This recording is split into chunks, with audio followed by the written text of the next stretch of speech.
রিফর্মের progress নিয়ে কথা হয়েছে, ইলেকশন নিয়ে কেউ স্যার আবারও জানিয়েছেন যে তিনি ইলেকশন ডিসেম্বর থেকে জুনের মধ্যে করবেন এবং 30শে জুনের ওই পারে যাবে না, ইলেকশনটা 30শে জুনের মধ্যে হবে উনি আবারও জানিয়েছেন এবং এতে সবাই সন্তোষ প্রকাশ করেছেন।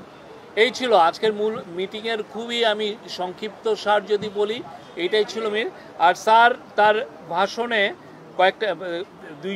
দুইটা গ্রুপের সাথে ইন্টারাকশনের সময় কিছু কথা বলেছেন, তার মধ্যে আমি প্রফেসর ইউনূসকে কোট করছি, উনি যেটা বলেছেন, আমরা বড় যুদ্ধাবস্থার ভিতরে আছি।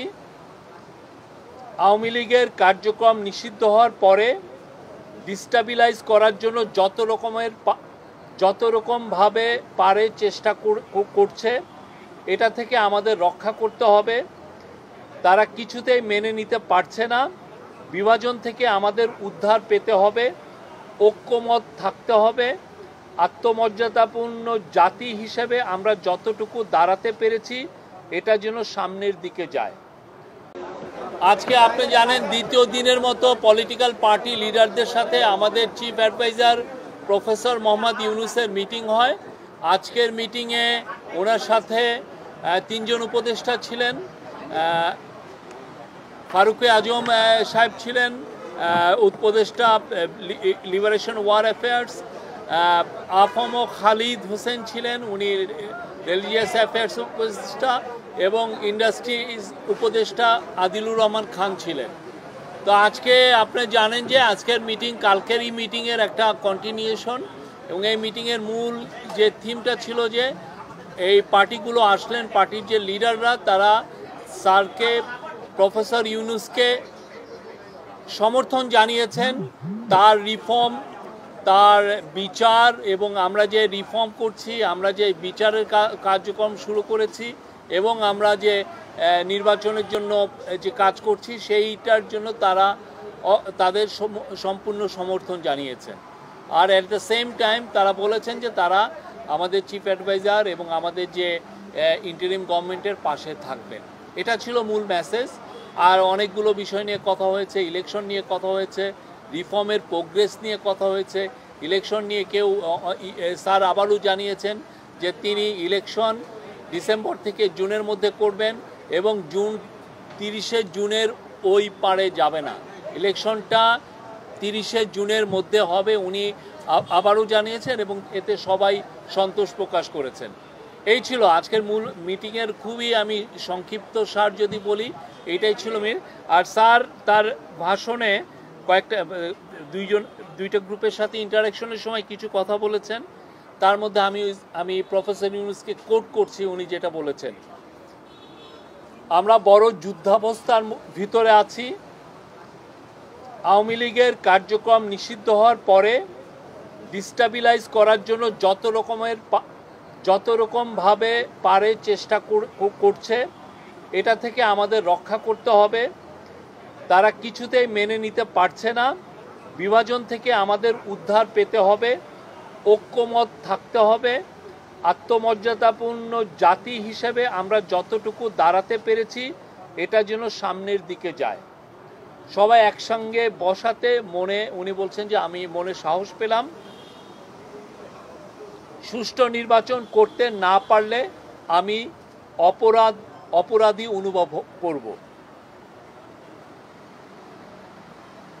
আর তারপরে বলেছেন যে মহাসুযোগ পেয়েছি অভ্যুত্থানের কারণে, ধ্বংস হয়ে যাওয়া দেশকে টেনে আনা, আওয়ামী লীগকে নিষিদ্ধ করার সঙ্গে সঙ্গে আর একটা যুদ্ধ পরিস্থিতি তৈরি হয়েছে দেশের ভিতরে এবং বাইরে, যাতে আমরা এগোতে না পারি, যাতে সব কিছু কলাপস হয়ে যায়, আবার যাতে গোলামিতে ফেরত যাই, এটা উনি বলেছেন। মানে যারা এই কনস্পাইরেসিগুলো করছে তাদের ইন্টেনশন হচ্ছে আমরা যেন আবার গোলামিতে ফেরত যাই। আমি যতদিন আছি দেশের কোনো অনিষ্ট হবে এমন কোনো কাজ হবে না, নিশ্চিত থাকেন। আমি যতদিন আছি দেশের কোনো অনিষ্ট হবে এমন কোনো কাজ আমাকে দিয়ে হবে না, নিশ্চিত থাকেন। Thank you. এই ছিল। শফিক ভাই, বিএনপির পক্ষ থেকে আপনি কোন আমি স্টার নিউজে আছি। আচ্ছা বলেন, আপনার নাম কি? আমার নাম মাহাদি হাসান। আচ্ছা বলেন।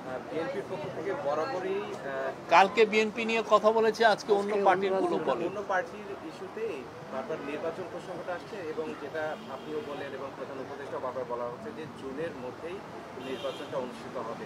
কিন্তু বিএনপি বা অন্যান্য কিছু দল, কালকে যে দলগুলো যে দলগুলো কথা বলেছে, তারা একটা শিডিউলের কথা জানতে চাচ্ছে, ডিটেইলস শিডিউল।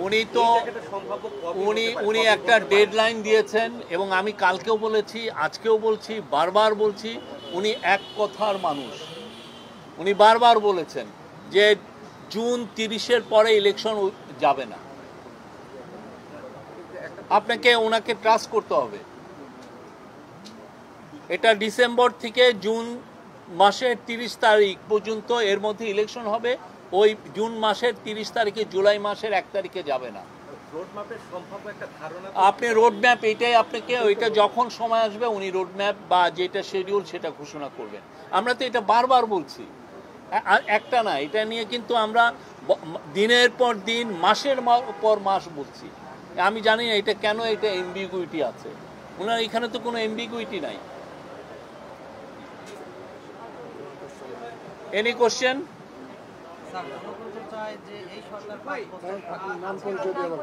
আবার না, হ্যাঁ, সাধারণ জনগণ তো চায় যে ডক্টর ইউনূস সাহেব আরো 5 বছর থাকুক, মানে দেশের উন্নয়নের জন্য। ইউনূস সাহেব, প্রফেসর ইউনূস জানিয়েছেন উনি জুন মাসের 30 তারিখের পরে থাকবেন না, একদিনও থাকবেন না। সেক্ষেত্রে যদি জনগণ চায়, আমি বললাম তো, উনি বলেছেন জুন মাসের 30 তারিখের পরে একদিনও থাকবেন না। Any other question? হ্যাঁ, আজকে রাজনৈতিক ব্যক্তিত্বরা এসেছিলেন, তারা বলছিলেন যে প্রশাসনের প্রতি কনফিডেন্ট পাচ্ছে না সরকার, যে কারণে তারা নির্বাচনের ব্যাপারে দ্বিধাগ্রস্ত ছিলেন বা যে ইস্যুগুলো এসেছে সুনির্দিষ্ট তারিখ ঘোষণা করতে পারছে না। মানে কোন জায়গাগুলোতে মনে হচ্ছে যে এখন বা কাদের কারণে এই ডিস্টেবিলাইজেশন, প্রশাসনের উপরে সরকারের নিয়ন্ত্রণ নেই বা বোঝাপড়ায় ঘাটতি? আমাদের গভর্নমেন্টের তো 3টা ব্রড কাজ আমরা বলেছি। একটা হচ্ছে হলো সংস্কার, আর একটা হচ্ছে বিচার, আর একটা হচ্ছে নির্বাচন। তো এই সংস্কারের কাজের মধ্যে সংস্কারগুলো হওয়ার পরে আমরা যখন পূর্ণ সংস্কার করতে পারবো, দেখবেন যে ইলেকশন এগুলো বিষয়েও আমরা মানুষের আস্থা পাবো।